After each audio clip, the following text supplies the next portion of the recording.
Seigneur, ta parole est grande, elle demeure à jamais. Ta parole est infaillible, rien ne peut la supprimer. Bienvenue à vous, chers spectateurs, ainsi qu'à tous nos spectateurs dans le monde entier, dans un nouvel épisode de notre émission d'études quotidiennes Toute la Bible. Dans notre étude de la deuxième épître de l'apôtre Paul aux croyants de Corinthe, nous arrivons enfin au dernier chapitre. Aujourd'hui, nous prendrons les versets 13 jusqu'à la fin du chapitre 12 et nous terminerons par le chapitre 13, qui est le dernier chapitre de cet épître. Tout au long de ces 20 épisodes, Dieu nous a parlé, nous a disciplinés, nous a enseignés et nous a réprimandés afin que nos vies soient en accord avec le but de notre existence sur terre. J'espère que c'est ce qui s'est passé pour vous, que la parole vous a lavé et rapproché du Seigneur. Permettez-moi tout d'abord d'accueillir nos invités, les serviteurs du Seigneur qui sont avec nous. Le frère Moïn Bachir, bienvenue. Merci, frère. Le frère Isaac Elia, bienvenue. Beaucoup. Bienvenue aussi à nos invités, honorés de vous recevoir. Frère Isaac, les versets 13 à 18 du chapitre 12. L'avant-dernier chapitre se lise comme suit. En quoi avez-vous été moins bien traités que les autres églises, sinon en ce que je n'ai pas été à votre charge? Pardonnez-moi cette injustice. Voici que pour la 3e fois je suis prêt à aller chez vous et je ne serai pas à votre charge, car ce ne sont pas vos biens que je recherche, c'est vous-même. En effet, ce n'est pas aux enfants de faire des réserves pour leurs parents, mais aux parents pour leurs enfants. Quant à moi, je ferai très volontiers des dépenses et je me dépenserai moi-même pour vous-même. Si plus je vous aime, moins je suis aimé de vous. Soit, je n'ai pas été à votre charge, mais fourbe comme je suis, je vous aurais pris par ruse. Vous ai-je exploité par l'un de ceux que je vous ai envoyés? J'ai encouragé Tite à aller chez vous et avec lui j'ai envoyé le frère. Est-ce que Tite a exigé quelque chose de vous? N'avons-nous pas marché dans le même esprit, sur les mêmes traces? J'aimerais avoir un commentaire, frère Isaac, sur ces versets. Comment nous montre-t-il l'amour de Paul pour les Corinthiens? En effet, c'est un élan d'amour de ce fidèle serviteur et apôtre envers ses frères et sœurs de Corinthe lorsqu'il leur dit « En quoi avez-vous été moins bien traités que les autres églises? Parce que je n'ai pas accepté de dons matériels, pardonnez-moi cette injustice. » En fait, je ne recherchais pas vos offrandes, je ne recherchais pas l'argent, je vous recherchais vous-même. Ce ne sont pas à vos biens que je recherche, c'est vous-même. C'est l'esprit du Père dans sa relation avec ses enfants. Et il a dit, ce n'est pas aux enfants à amasser pour leurs parents, mais c'est aux parents à amasser pour leurs enfants. Quant à moi, et c'est un verset qui nous montre une devise de ce grand apôtre, je ferai très volontiers des dépenses et je me dépenserai moi-même. Et je crois que tout service et tout don est lié au fait que l'homme se donne d'abord au Seigneur. Paul, ce grand serviteur, dit ici « Je dépense mon propre argent et je me dépense ». Il était fabricant de tentes, il travaillait de ses propres mains. Je dépense mon propre argent et je consacre personnellement toutes mes énergies, toutes mes capacités, toute ma santé et tout mon temps pour vous. Il n'y a rien de plus sublime que cela et le Seigneur le mérite, et ceux qui sont servis le méritent. Et il dit, même si plus je vous aime, moins je suis aimé de vous. Soit, il ne cherchait pas ses propres intérêts, mais seulement le Seigneur et le bien de ses frères et sœurs. Puis il leur dit, lorsque je vous ai envoyé le frère Tite et le frère qui l'accompagnait, vous ont-ils pris quelque chose? Ont-ils cherché à profiter de vous? N'avons-nous pas marché dans le même esprit, sur les mêmes traces? Il s'agit d'un ministère exemplaire, motivé par l'amour, et un amour pratique, pas en parole. Quelqu'un qui prend plaisir à dépenser et à se dépenser. Nos vies sont tellement remplies de paroles. En parole. Nous aimons en Pardonne-nous, parole, Seigneur. mais pas en acte. Quelqu'un qui dépense et se dépense. Quelqu'un qui donne et fond devant eux comme une bougie. C'est vraiment le serviteur qui imite Exactement. le Seigneur. Un serviteur qui va vers les frères et les sœurs, non pas pour être servi, mais pour servir. Parfait. Frère Moïn, quand il dit au verset 14, « Voici que pour la 3e fois je suis prêt à aller chez vous et je ne serai pas à votre charge. Car ce ne sont pas vos biens que je recherche, c'est vous-même. » Que veut-il dire par la 3e fois qu'il est prêt à aller chez eux sans être à leur charge? En fait, il leur dit, comme je l'ai fait dans le passé, Je ne viendrai pas pour être à votre charge, ni dans sa personne, ni même dans les offrandes. Ceux qui l'ont attaqué ont dit qu'il allait prendre leur argent et leur ont donné l'impression qu'il serait à leur charge lorsqu'il viendrait. La deuxième chose que Paul voulait leur montrer ici, c'est que lorsque je viendrai, je ne veux pas venir pour faire usage, et il en parlera dans un instant, usage de mon autorité apostolique pour discipliner ou bien redresser les torts causés par les faux enseignants au milieu de vous. Nous allons faire une pause, puis prendre une question du public. Chers spectateurs, je vous retrouve après la pause. Ne quittez pas.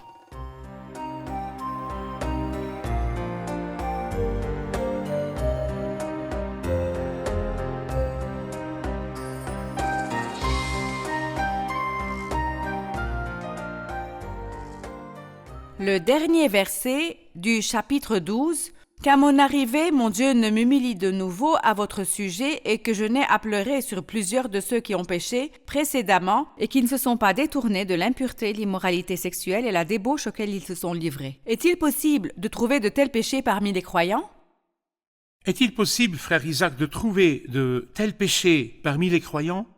Malheureusement, frère Ayad, oui. Et depuis l'Église primitive, et ils étaient présents dans l'Église de Corinthe, et nous verrons qu'il dit au chapitre 13, verset 2, il dit « Je l'écris encore à ceux qui ont péché précédemment et à tous les autres, si je reviens chez vous, je ne ménagerai personne. » Malheureusement, à notre époque, le problème s'est aggravé. La corruption morale s'est répandue dans le monde sous toutes ses formes. Il suffit d'un clic sur son téléphone ou sur l'Internet. Aujourd'hui, nous devons revenir à la sainteté pratique. La sainteté, sans elle, personne ne verra le Seigneur. Et il y a beaucoup de négligence chez de nombreux croyants. Quand nous demandons pourquoi le témoignage de l'Église est-il faible, pourquoi les réunions spirituelles n'ont-elles pas de force, et que nous ne ressentons pas l'impact de la parole de Dieu sur les âmes, nous devons revoir nos actions honteuses qui se font en secret. Nous devons nous examiner nous-mêmes. Pendant la pause, j'ai discuté avec mon frère bien-aimé Moïne des causes de la faiblesse. Nous avons dit que l'une des causes de la faiblesse est la condition spirituelle qui affecte le don. Nous étions en train de parler du don. Où est le don? Nous avons cité des pourcentages de dons dans les chapitres 8 et 9. Nous avons l'impression que l'Église d'aujourd'hui ne reçoit peut-être pas les 10%, c'est-à-dire le minimum donné par le plus petit dans l'Ancien Testament. Que se passe-t-il? Il faut se tourner vers le Seigneur, et s'il y a la piété, et s'il y a la sainteté, il y a la bénédiction et la joie. Bon, je vais vous poser une question entre parenthèses parce qu'un spectateur pourrait dire quoi? Vous dites qu'ils sont croyants et qu'ils ont reçu la vie de Dieu. Alors d'où viennent vraiment ces péchés? La nouvelle nature avec laquelle ils sont nés de Dieu commet-elle des péchés? Bien sûr que non. La nouvelle nature ne pêche pas, mais nous avons avec elle, côte à côte, la nature déchue que nous avons héritée d'Adam, que la Bible appelle la chair en nous. C'est-à-dire la mauvaise nature. Si nous ne faisons pas attention à cette mauvaise nature, si nous ne surveillons pas l'état de notre cœur, et si nous ne permettons pas au Saint-Esprit de s'opposer à la chair, nous tomberons dans le péché et nous serons comme le reste du monde. Nous avons vu le péché du frère qui vivait malheureusement dans l'adultère dans 1 Corinthiens 5. Mais il s'est repenti. Mais il y a d'autres choses qui empêchent encore la bénédiction. Parfait. Allez-y, L'état frère de Moïse. sommeil spirituel dans les derniers jours dont le Seigneur a parlé permet en fait à la chair de manifester ces choses. Une liste que je qualifierais de liste noire de 8 qualités. Nous devons nous interroger et nous examiner nous-mêmes. Que se passe-t-il dans nos églises, nos maisons, ou même dans nos rencontres ensemble en dehors de l'église? Ces choses se manifestent-elles en nous ou non? Nous devons nous interroger honnêtement devant le Seigneur. Y a-t-il des querelles, de la jalousie, de la colère, des rivalités, des médisances, des calomnies, de l'orgueil, des troubles? Nous constaterons certainement que cette liste est présente en nous. Lorsque nous la confessons devant le Seigneur, il est prêt à la guérir. Que Dieu nous garde, frère Moïne. J'ai une question concernant la première partie du chapitre 13. Je vais venir chez vous pour la 3e fois. Toute affaire se réglera sur la déclaration de 2 ou de 3 témoins. Je l'ai déjà dit et je le répète, comme je l'ai fait lors de ma 2e visite et aujourd'hui que je suis absent, je l'écris encore à ceux qui ont péché précédemment et à tous les autres. Si je reviens chez vous, je ne ménagerai personne, puisque vous cherchez une preuve que Christ parle en moi. En effet, lui n'est pas faible envers vous, mais il est puissant parmi vous. Oui, Christ a été crucifié à cause de sa faiblesse, mais il vit par la puissance de Dieu. Nous aussi, nous sommes faibles en lui, mais nous vivrons avec lui par la puissance de Dieu pour agir envers vous. Qu'est-ce qu'il veut dire par là, frère Moïse? Après leur avoir annoncé au chapitre précédent et à celui d'avant la preuve de son apostolat et de sa mission, il leur dit: quand je viendrai, j'exercerai mon autorité apostolique avec ceux qui ont péché et avec tous les autres, parce qu'ici il traite radicalement selon la vérité qui est avec lui. Et puis, dans la suite, il leur donne une preuve et une démonstration supplémentaire de son apostolat. Frère Isaac, au verset 5, je m'y arrête beaucoup et il faut l'expliquer. Il dit: examinez-vous vous-même pour savoir si vous êtes dans la foi. Mettez-vous vous-même à l'épreuve. Ne reconnaissez-vous pas que Jésus-Christ est en vous, à moins peut-être que vous ne soyez disqualifiés. Mais j'espère bien que vous reconnaîtrez que nous ne sommes pas disqualifiés. Est-ce qu'il met en doute leur foi? Est-ce qu'il les invite à examiner leur foi? Ou qu'est-ce qu'il veut leur dire? Non, il veut leur dire: vous doutez de mon apostolat. Bon, comment votre foi est-elle née? Elle est née de la prédication et du ministère de Paul.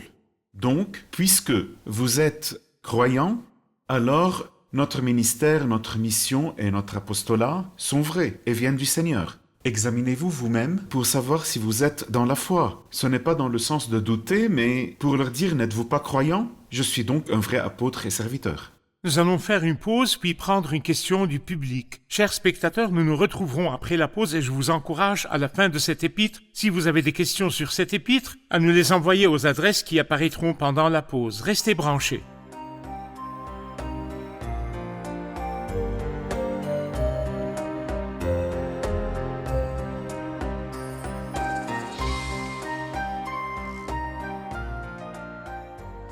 Chapitre 13, verset 8. En effet, nous n'avons pas de puissance contre la vérité, nous n'en avons que pour la vérité. Que signifie ce verset? Que signifie le verset 8, frère Moïse? En fait, l'apôtre Paul leur dit: je ne fais rien contre la vérité. Bien au contraire, tout ce que je fais, c'est de faire connaître et de proclamer la vérité. Et je fais tout ce qui est en mon pouvoir pour vous montrer la vérité. C'est comme s'il leur disait: est-il possible que vous pratiquiez la vérité et que je vienne vous résister et faire quelque chose contre la vérité? C'est impossible. Si vous marchiez dans la vérité, je ne vous dirai pas ce que je viens faire et je ne vous traiterai pas avec une telle sévérité. Mais parce que vous êtes contre la vérité, ce que je fais est du côté de la vérité et pour montrer la vérité. Frère Isaac, les derniers versets du chapitre 11 jusqu'à la fin du chapitre. Pour le reste, frères et sœurs, soyez dans la joie. Travaillez à vous perfectionner, encouragez-vous, vivez en plein accord, dans la paix, et le Dieu d'amour et de paix sera avec vous. Saluez-vous les uns les autres par un saint baiser. Tous les saints vous saluent. Que la grâce du Seigneur Jésus-Christ, l'amour de Dieu et la communion du Saint-Esprit soient avec vous tous. Amen. De belles paroles qui appellent un dernier commentaire. Oui, c'est la salutation finale. Et nous croyons que la salutation finale, comme la salutation d'ouverture, est une inspiration, et donc pleine d'enseignements. Pour le reste, frères et sœurs, soyez dans la joie. Il n'a pas commencé par dire « soyez dans la joie », car les frères et sœurs, ils devaient régler beaucoup de choses chez eux, et à la fin, ils arriveraient Ils devaient se repentir et être tristes, pleurer, se avoir la grâce de confesser, donner, puis et être beaucoup dans de la joie. choses dont on a déjà parlé. À la fin, soyez dans la joie. Donc, la joie est un résultat. Beaucoup de croyants veulent commencer par la joie, mais quand j'obéis au Seigneur, travaillez à vous perfectionner, et c'est une très belle chose. Et cela peut signifier mûrir, grandir. C'est bien. Dans le Nouveau Testament, nous avons au moins 3 moyens de parvenir à la maturité. La parole de Dieu, afin que l'homme de Dieu soit formé et équipé pour toute œuvre bonne. Nous avons les dons spirituels, pour former les saints. Nous avons aussi les épreuves, par lesquelles ils Afin sont que vous soyez parfaitement qualifiés sans défaut. Travaillez à vous perfectionner, encouragez-vous. Le thème de toute l'épître est d'encourager le serviteur souffrant sur le chemin du ministère. Prenez courage. Vivez en plein accord. Nous ne voulons pas avoir 2 groupes. Nous ne voulons pas de rivalité. Nous voulons avoir la même pensée, à savoir s'occuper de la gloire du Seigneur, du ministère du Seigneur et de ses saints. Vivez dans la paix, les uns avec les autres, et le Dieu d'amour et de paix sera avec vous.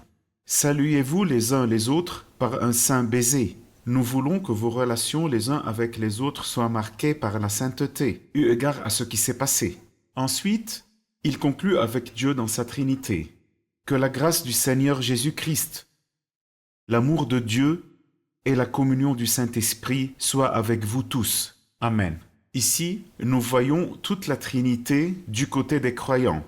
D'ailleurs, certains croient que les hypostases divines ont un ordre et disent que l'hypostase du Père vient en premier, puis l'hypostase du Fils et enfin l'hypostase du Saint-Esprit. Cette notion est erronée et non biblique. Au contraire, la Bible dit le contraire. Ici, nous voyons d'abord l'hypostase du Fils, la grâce du Seigneur Jésus-Christ. Ici, le Fils vient en premier. Dans Matthieu 28, baptisez-les au nom du Père, du Fils et du Saint-Esprit. Donc ici, le Père vient en premier. Dans l'épître de Jude, il dit « Priez par le Saint-Esprit. Maintenez-vous dans l'amour de Dieu en attendant le jour où la compassion de notre Seigneur Jésus-Christ sera manifestée pour la vie éternelle. » Le Saint-Esprit vient en premier. Les hypostases n'ont donc pas d'ordre, parce que les hypostases sont absolument égales en essence et en toutes choses. De belles paroles. Frère Marine, Paul commence l'épître en parlant de la grâce et de la paix. Que la grâce et la paix, au chapitre 1. Il termine l'épître dans les derniers versets, au verset 12, en disant « Et le Dieu de paix sera avec vous. » Il commence par la paix et termine par le Dieu de paix. Qu'est-ce que cela nous apprend? Cela nous renseigne sur l'atmosphère dans laquelle il a parlé et l'atmosphère de toute l'épître que nous avons étudiée. Mais au milieu de cette atmosphère, le croyant peut vivre en paix lorsqu'il est en communion et en relation avec le Dieu de paix. Par sa foi, il a reçu la paix avec Dieu, et dans sa vie, il peut jouir de la compagnie du Dieu de paix avec lui. J'aimerais dire une pensée sur la dernière remarque. Je vois vraiment chez l'apôtre Paul le cœur de berger qu'il a appris de son maître. Dans le chapitre précédent, il leur donne une liste de 8 mauvaises choses et leur dit « Elles sont malheureusement en vous ». Mais il ne montre pas la plaie du doigt et se tait, mais il propose rapidement le remède. Il leur dit pour le reste, non pas pour le reste, je vais continuer à vous rappeler cette faute, ces erreurs et ces lacunes et ne pas cesser d'en parler. Pour le reste, prenez le remède. Que faire? Il leur donne une liste des 5 belles choses dont le frère bien-aimé Isaac a parlé. Si vous vivez dans cette belle atmosphère, travaillez à vous perfectionner, vivez en plein accord, dans la paix, soyez dans la joie. Vous expérimenterez la présence du Dieu d'amour et de paix avec vous. Il sera avec vous. Il a toujours été avec eux. Ils expérimenteront sa présence perpétuelle. Exactement, vous expérimenterez et jouirez de sa présence perpétuelle dans votre vie et c'est la meilleure et la plus belle fin avec laquelle l'apôtre Paul quitte les Corinthiens. Que Dieu vous bénisse, frère Moïne. Le public a une intervention, nous allons prendre des questions. Oui. J'ai une intervention sur le verset 2. Avant de commencer le chapitre 13, nous avons vu l'apôtre Paul leur parler comme un père, merveilleusement et avec beaucoup d'amour. Mais ici, nous le voyons leur parler au verset 2 et terminer son discours en disant « Si je reviens chez vous, je ne ménagerai personne. » La question. N'est-ce pas là une approche sévère de la part de l'apôtre à l'égard de ceux à qui il s'adressait comme à ses enfants? Ou bien a-t-il voulu dire quelque chose de particulier qui mérite la sévérité? Le serviteur doit-il toujours être calme et tendre et quand il se retournera, sera-t-il étrange qu'il soit ferme? Oui. Le frère Moïne a parlé tout à l'heure de ce verset. Le problème est que si l'erreur persiste et que les faux enseignements persistent et que les gens continuent à les suivre, il sera obligé de faire usage de son autorité. Premièrement, pour la gloire de Dieu. Deuxièmement, pour préserver la sainte doctrine. Pour les corriger. Troisièmement, pour préserver l'Église elle-même, les frères et sœurs eux-mêmes. Quatrièmement, pour essayer d'avertir les frères et les sœurs qui ont été égarés par de faux enseignements. Et de plus, le Père tendre doit aussi être ferme. Et le Père sage ne continue pas à bercer ses enfants. Mais quand il voit des erreurs, il doit être ferme et rigoureux. Ce n'est pas de la cruauté, mais c'est de la fermeté. Parfait. À la fin du chapitre et à la fin de l'épître, qu'est-ce qui vous a apporté et qu'est-ce que vous avez appris? Allez-y, frère Adèle. J'ai vu l'œuvre merveilleuse de grâce, qui a changé Paul, qui a changé Saul de Tarse en Paul. Paul le grand serviteur. C'est ce qui permet de ne pas nous perdre sur notre route, notre ministère et notre vie, de revenir sans cesse au Seigneur qui a une grande grâce et de lui dire « Tu es le grand potier, je suis une poterie entre tes mains. Fais de moi un autre vase, comme tu l'entends. » Merci. Quoi d'autre, Nermine? Dieu utilise beaucoup de choses pour affiner notre personnalité spirituelle. Il nous a donné sa parole pour que nous puissions la lire chaque jour, et en tirer des leçons. Il nous a donné des dons spirituels pour parfaire notre foi. Même les épreuves, Dieu les utilise pour affiner notre foi. Parfait, que Dieu vous bénisse. Une dernière intervention. J'ai vu chez l'apôtre Paul la beauté et la douceur avec lesquelles il traitait ses frères et sœurs, comme il était prêt à donner tout ce qu'il avait pour ses frères et sœurs. C'est une leçon et nous prions pour que nous soyons ainsi envers nos frères et sœurs. Merci, que Dieu vous bénisse. J'ai aimé étudier avec vous. Merci, serviteur du Seigneur. Merci à Je vous. me suis réjoui tout au long des 20 épisodes de cet épître et j'ai pris beaucoup de plaisir à étudier avec vous. Que Dieu vous bénisse. Chers spectateurs, à la fin de notre étude de cette grande épître, j'espère que les mots ont atteint votre cœur et qu'ils ont agi comme ils l'ont fait pour les croyants de Corinthe. J'espère qu'ils vous ont purifié et touché, vous, votre famille et votre Église, et qu'ils ont eu un impact sur toutes vos relations. Le but de la parole est de nous purifier et de nous ramener à une juste condition devant Dieu. Permettez au Saint-Esprit d'animer dans votre cœur la parole que vous entendez et lisez pour redresser votre vie. Ton serviteur aussi est éclairé par eux. Pour celui qui les respecte, la récompense est grande. Je vous retrouve dans le prochain épisode avec un nouveau livre. Que le Seigneur soit avec vous.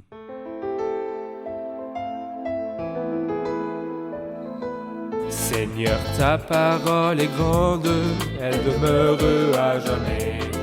Ta parole est infaillible, rien ne peut la supprimer.